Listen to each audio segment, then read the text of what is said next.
வணக்கம் நண்பர்களே. இன்னைக்கு நம்ம அந்த வீடியோவில் எதை பற்றி பார்க்க போகிறோன்னா, மக்கள் திலகம் புரட்சித் தலைவர் எம்ஜிஆர் அவர்கள் தமிழ் சினிமாவிலேயே அதிகபட்ச சம்பளம் வாங்கிய பெருமைக்குரிய ஒரு திரைப்படத்தை பற்றி தான் இன்னைக்கு நம்ம அந்த வீடியோவில் பார்க்க போகிறோம். வாங்க வீடியோக்குள்ள போகலாம். எம்ஜிஆர் ஏவிஎம் புரொடக்ஷன்ஸ் முதல் வண்ணப்படத்தில் நடிக்கப் போகிறார். அவருடைய சம்பளம் அதுவரையில் தென்னிந்திய கதாநாயக நடிகர்கள் வேறு யாருமே வாங்காத அதிகபட்ச தொகையான 3 லட்சம் ரூபாய். செய்தி வெளியான சிறிது நாட்களுக்குள்ளாகவே அனைத்து ஏரியாக்களையும் அதிகபட்ச தொகையான 33 லட்சம் ரூபாய்க்கு செட்டியார் விற்று தமிழ் விநியோக விற்பனையில் புதிய சாதனை புரிந்திருக்கிறார். அதற்கு ஒரே காரணம் ஏவிஎம் பிளஸ் எம்ஜிஆர். அதனால்தான் அந்த விலையும் விற்பனையும். 1964 வாக்கில் கம் செப்டம்பர் என்ற பெயரில் ஒரு ஆங்கில படம் வந்து நன்றாக ஓடியது. அதை பார்த்த நண்பர் இயக்குனர் ஏசி திருலோகச்சந்தர் அந்த தாக்கத்தில் பொழுதுபோக்கு அம்சங்களுடன் கூடிய ஒரு கதை எழுதி அதற்கு அன்பேவா என்று பெயர் வைத்திருந்தார். அதை கேட்ட முருகன் பிரதர்ஸின் 3வது சகோதரரான எம் சரவணன் அவர்கள் ஜெய்சங்கர் அல்லது ரவிச்சந்திரனை வைத்து கருப்பு வெள்ளை படமாக தயாரிக்கலாம் என்று சொன்னார். பிறகு இதே கதையை எம்ஜிஆரை வைத்து கலர் படமாக எடுக்கலாமே என்று எண்ணி திருலோகச்சந்தரை தன் தந்தையிடம் அழைத்துச் சென்று அன்பேவா கதையை சொல்லச் சொன்னார். அதை கேட்ட செட்டியார், இதில் லேடிஸ் சென்டிமெண்ட் ஒன்றும் இல்லை, எம்ஜிஆர்னா அம்மா தங்கச்சி யாராவது ஒருத்தர் வேணும், இது வரைக்கும் நாம் ஃபேமிலி எலிமெண்ட்ஸோடு தான் படம் எடுத்திருக்கோம், இந்த கதையில் அப்படி ஒன்றும் இல்லை, ஆனால் கேட்குறதுக்கு நல்லா இருக்குது, எதுக்கும் எம்ஜிஆர் கிட்ட சொல்லி பாருங்க, அவருக்கு பிடிச்சிருந்தா கலரில் எடுக்கலாம் என்றார். எம்ஜிஆரிடம் சென்று திருலோகச்சந்தர் கதையை சொன்னார். அதை கேட்ட எம்ஜிஆர், இது என்னுடைய சம்பிரதாய முறைகளே இருந்து மாறுபட்ட ஒரு கதை, இந்த படத்தோட வெற்றி டைரக்டரை பொறுத்தது, அவர் என்னை எப்படி கையாள போகிறாரோ அதை வைத்துத்தான் படம் அமையும், நான் நடிக்கிற படங்கள்லே என்னோட டைரக்டர் இருப்பார், ஆனால் இந்த படத்தில் டைரக்டரோட நான் இருக்கணும், சரி உங்கள் விருப்பப்படி நான் நடிக்கிறேன் அவ்வளவுதான் என்றார். அண்ணன் ஆர்எம் வீரப்பன் மூலமாக எம்ஜிஆருக்கு அட்வான்ஸ் பணம் அனுப்பப்பட்டது.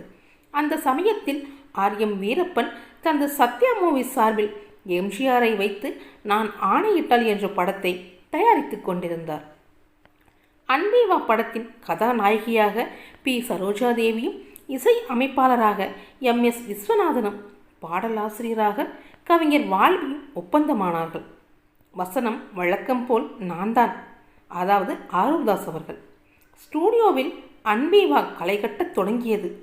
செட்டியார் பட சம்பந்தப்பட்ட அனைத்து துறையினரையும் அழைத்து ஒளிமறைவு இன்றி ஒரு அறிவிப்பு வெளியிட்டார். இந்த படம் 33 லட்சம் ரூபாய்க்கு விற்பனையாகி இருக்கு.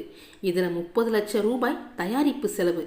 அந்த செலவு படத்தில் தெரியணும், அந்த அளவுக்கு படம் ரிச்சாக இருக்கணும். உதவி டைரக்டர் எஸ்பி முத்துராமனிடம், இந்தாப்பா நீயும் நம்ம காஸ்டியூமர் ரஹ்மானும் இங்கே இருக்கிற எல்லா பெண்கள் கல்லூரிக்கும் காலையிலேயே போய் வெளிவாசலில் நின்று அங்கே படிக்கிற பொண்ணுங்க லேட்டஸ்ட்டாக எந்தெந்த விதமான ட்ரெஸ் போட்டுக்கிட்டு போகிறாங்கன்னு நல்லா கவனித்து, அதே மாதிரி நம்ம ஹீரோயின் சரோஜாதேவிக்கும் மற்ற லேடி ஆர்டிஸ்ட்டுகளுக்கும் ட்ரெஸ் தயார் பண்ணுங்க. ஒளிப்பதிவாளர் மாருதிராவிடம், நீ என்ன பண்ணுற, இது வரைக்கும் வந்திருக்கிற பெஸ்ட் இங்கிலீஷ் ஹிந்தி கலர் படங்களை தினமும் நம்ம மாடி டீலக்ஸ் தியேட்டரில் பார்த்து நல்லா ஸ்டடி பண்ணிக்கிட்டு அதுக்கு தகுந்தபடி நிறைய கலர் டெஸ்ட் எடுத்துப்பார். முருகன் பிரதர்ஸின் 2வது சகோதரரான எம் குமரனிடம், அப்பா நீ வழக்கம் போல மியூசிக் டைரக்டர் எம்எஸ் விஸ்வநாதன் பக்கத்திலே இருந்து கவனித்து உனக்கு திருப்தி உண்டாகிறபடி நல்ல நல்ல டியூனாக போட சொல்லி வாலிக்கிட்ட நல்ல பாட்டு எழுதி வாங்கி ரெக்கார்ட் பண்ண. செட்டியார் அத்துடன் விடவில்லை.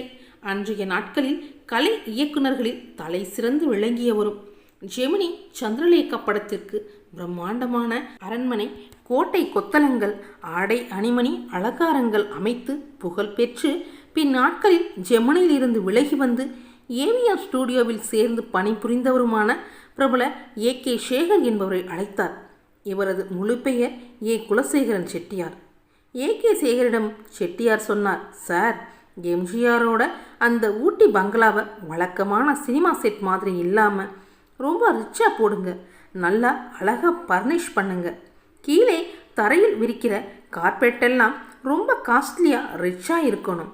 படத்தில் பார்க்கும்போது பிரமிப்பாக இருக்கணும். அதை கேட்டு சேகர் சொன்னார், நம்ம ஸ்டூடியோவில் இருக்கிற 7 ஃப்ளோர்லேயும் இப்போ செட் போட்டு ஷூட்டிங் நடத்திக்கிட்டு இருக்கு. ஃபுல் ஃப்ளோர் எதுவும் காலியாக இல்லை. உடனே செட்டியார் அவர்கள், அப்படின்னா 8ஆவதா பெருசாக புதுசாக ஒரு ஃப்ளோர் கட்டி அதில் இந்த பங்களா செட்டை போடுங்க. இப்போது பாட்டு ஃபிக்ஸஸ் பண்ணுறதுக்காக டைரக்டர் யூனிட் ஊட்டிக்கும் சிம்லாவுக்கும் போக போகிறாங்க. அவங்க திரும்பி வர்றதுக்குள்ளே இந்த புது ஃப்ளோர் ரெடியாகி வந்த உடனேயே இதில் ஷூட் பண்ணணும். அதுக்கு தகுந்த மாதிரி ஒரே மாதத்தில் 8ஆவது ஃப்ளோர் ரெடியாகணும். கட்டி முடிக்கிற வரைக்கும் நம்ம ப்ரொடக்ஷன் மேனேஜர் வெள்ளைச்சாமியை ராத்திரி பகலா இங்கேயே தங்கி இருந்து பார்த்துக்க சொல்லுங்க. அப்படியே புது ஃப்ளோருக்கு கீழ்ப்பக்கம் காலியாக இருக்கிற இடத்துல எம்ஜிஆருக்கும் சரோஜா தேவிக்கும் புதுசாக ஏர் கண்டிஷன் வசதியோட 2 மேக்கப் ரூம் கட்டுறதுக்கும் ஏற்பாடு பண்ணுங்க. எல்லாம் ஒரே மாதத்தில் ரெடியாகணும் என்று கூறினாராம். இந்த மாதம் 6ஆம் தேதி பூஜை போட்டு படத்தை எடுத்து முடிச்சு வர்ற பொங்கலுக்கு ரிலீஸ் பண்ணணும். அதுக்கு தகுந்தபடி எல்லாத்தையும் நீங்கள் கவனிச்சுக்கணும் என்றார். செட்டியார் உத்தரவின் பேரில் போர்க்கள வேகத்தில் வேலைகள் தொடங்கின. அதன் பிறகு எப்போது வேலை முடிக்கப்பட்டு திரைப்படம் தொடங்கப்பட்டது என்பதை பற்றி அடுத்த வீடியோவில் பார்க்கலாம். இந்த வீடியோ உங்களுக்கு பிடிச்சிருந்துச்சுன்னா லைக் பண்ணுங்கள், ஷேர் பண்ணுங்கள், கமெண்ட் பண்ணுங்கள், முக்கியமாக சப்ஸ்கிரைப் பண்ணுங்கள். அடுத்த வீடியோவையும் மறக்காமல் பாருங்கள். நன்றி நண்பர்களே.